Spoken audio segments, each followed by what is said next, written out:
Suicídio, acidente ou homicídio. As três principais teorias sobre minha misteriosa morte.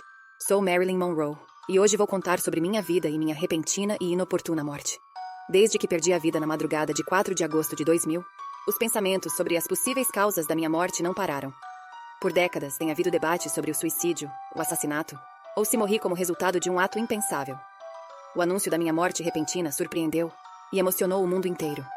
Como é possível que a mulher mais desejada e brilhante de Hollywood tenha morrido de maneira tão estranha? Logo após completar 36 anos? Quem esteve comigo naquela tarde final de agosto?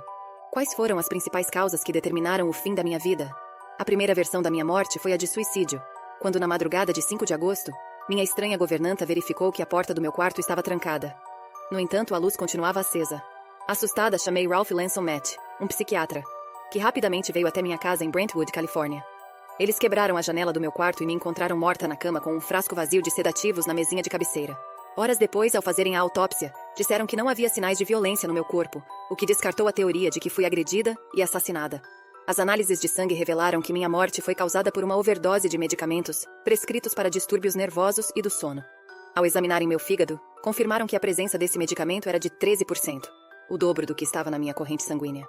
Essa alta dose indicava que a ingestão tinha sido gradual e que meu corpo tinha absorvido a substância em um curto período de tempo, pouco antes da minha morte. Uma força de anjos classificou minha morte como um suicídio provável. 20 anos depois do meu sucesso, durante uma segunda investigação, foram encontradas evidências que apoiam a teoria de um possível homicídio. Ao fazerem a autópsia, os legistas não encontraram vestígios de medicamento no meu estômago, nem as supostas manchas amarelas que deveriam estar lá devido à cor das cápsulas do medicamento. Considerando que ele se dissolve facilmente em água, seria improvável que não houvesse manchas no meu corpo. A polícia refutou essa hipótese, alegando que para atingir essa alta dose, eu teria que ter ingerido a substância gradualmente, e não em uma única noite. Dessa forma, chegaram à segunda teoria. É muito provável que eu tenha morrido acidentalmente ao exceder a dose recomendada desse medicamento, e não por um suicídio premeditado. Anos depois, Anthony Sammer iniciou uma investigação e revelou fatos importantes sobre minha vida.